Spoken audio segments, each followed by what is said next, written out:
Hi folks, welcome to 10.2 ellipses and circles, because it's not in your text, but we're going to sneak it in because it's actually pretty important.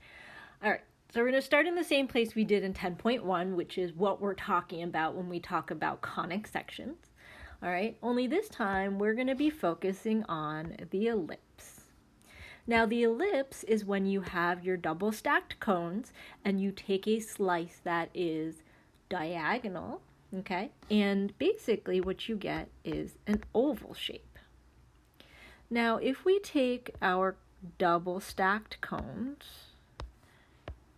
and we think about what happens if we take a slice that is going to be exactly parallel to one of those bases, okay?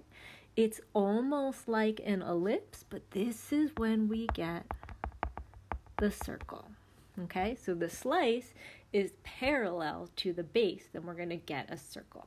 So the circle and the ellipse are very much related, and that's why I wanted to talk about circles as well as ellipses here. All right, so let's go ahead and talk about the ellipse diagrams and formulas. All right, so let's start with this picture on the left. So to construct an ellipse, what you're going to do is you're going to go ahead and think about 2 points. All right, so we have this one and we have this one. Then what you're going to do is think about if you had a rope or a string, okay, and you attached it to the tip of a pencil or a pen, and then you drew just by following the string all the way around. What you would get would be an oval, or what we call an ellipse, okay? Now, what happens in the ellipse is we have a few special points. We have a center. We have our center, but we have some other points called a focus, which is something you heard when you were talking about parabolas. We have a focus over here, but we also have a focus over here. So together, we call them foci or foci. So more than one focus is a foci. And then at the ends of our focal axis, what we have is one vertex. We have one vertex and we have another vertex. And together we can call those vertices. So we don't want to say vertexes, we want to say vertices. And all 5 of these points run along what we call the focal axis. But a lot of textbooks actually call this the major axis. All right. Now there is a minor axis, and let's just kind of get that in there as well. The minor axis is actually going to be perpendicular straight up and down. All right, so this purple line is our minor axis. The minor axis is not the up and down one, it's the one that is shorter. Okay, so the major axis is longer and the minor axis is shorter. Okay, so let's think about how our sideways ellipses work. So for our sideways ellipses, we want to make sure that we're able to identify the center as h, k. And then each of the foci are going to be sideways from that, so we're going to add and subtract a letter called c from the x value. And then we actually have our vertices at the very end, so this vertex and this vertex. And those, we're going to take the center x value and we're going to add an a value to that. So one thing to notice here is that for the ellipse, a is bigger than c, okay? This is important for when we talk in the next section about hyperbolas. Okay, so a is bigger than c for ellipses. Now, usually when we hear A and C, we're like, well, what about B? And it turns out that the B value is not labeled on here, but we're going to go ahead and label them. No. And they run along the minor axis. So here and here. So this point is going to be h comma k minus b, and this point will be h comma k plus b. All right, so the minor axis is going to be the shorter one, and the major axis is going to be this longer one. Okay, now let's take a look at an up and down ellipse, or one that's sort of, I call this one, it looks more like Bert, whereas I think the horizontal one looks more like Ernie, if you're familiar with Sesame Street. So in a Bert ellipse, all right, our minor axis is the shorter one, and you can see this time that it goes sideways. And so we can say that this point would be h plus b comma k, and h minus b, comma k. The rest of the points are very clearly labeled. We've got vertices at the top and the bottom, so we plus and minus a. We've got the foci with the plus and minus c, and then we've got the center at h comma k. Okay, now just like with the parabola, I did include a table that has all of the formulas for ellipses, all right, and they're broken down to be this one on the left is the Ernie ellipse, or the one that looks more like this, and this one on the right is the Bert ellipse, or the one that looks more like it's taller than it is wide, okay?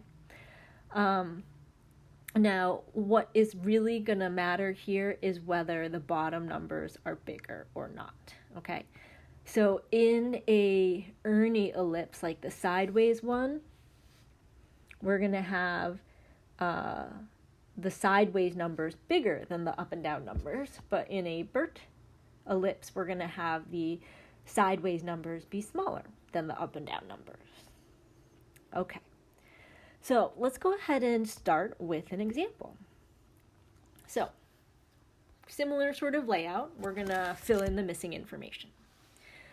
So one thing I notice here is that I have something that looks like this, okay? Now, if I sort of look at the equations above here, I'll notice that all of these are kind of like fractions, okay?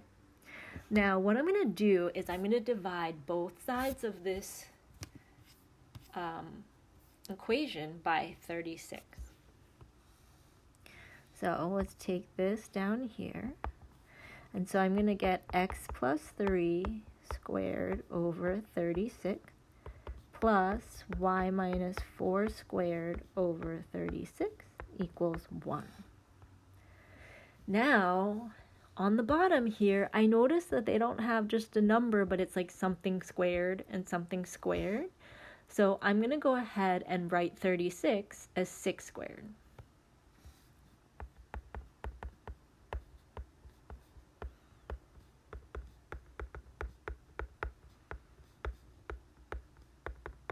Okay, now I've matched my form.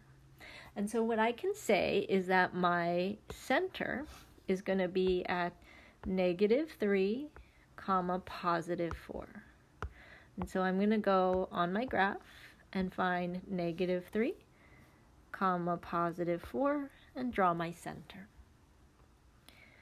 Now the numbers on the bottom. So the numbers on the bottom are going to help us figure out how far out we go up and down. So this 6 is below the x.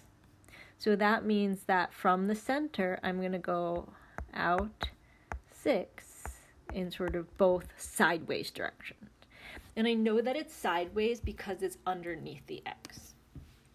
So from my center, I'm going to count out 6. 1, 2, 3, 4, 5, 6. 1, 2, 3, 4, 5, 6. Okay. Now, let me take a look at this one. Well, this 6 squared is underneath the y. So this means up and down 6 from my center. Okay, well, from my pink dot, I go down 6. So that's going to be here. And I go up 6, and that's going to be there.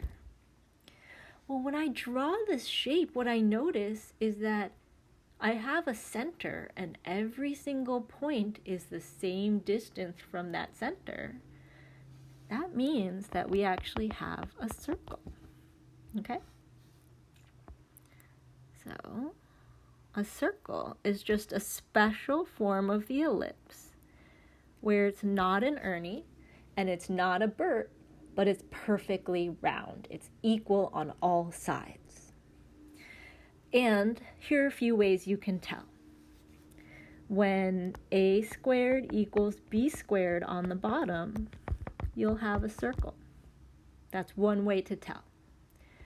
The other way to tell is when you have something that looks like this, x minus h squared plus y minus k squared equals r squared.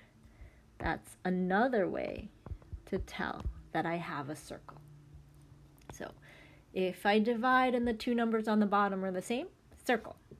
Or if I don't want to divide and I notice there are no fractions, then I have x minus h squared plus y minus k squared equals r squared. That is another indicator that I have a circle. All right, so let's finish this off by pulling the important information from here.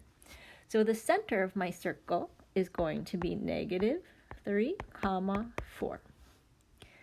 The vertices of the circle, actually, we're going to say that is not applicable.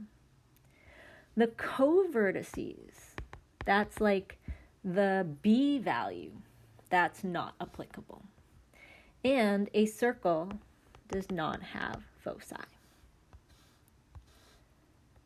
All right, so that is a short example of a circle and how you know. When we come back in video number 2, we're going to take a look at some more circles and some more ellipses. All right, see you there.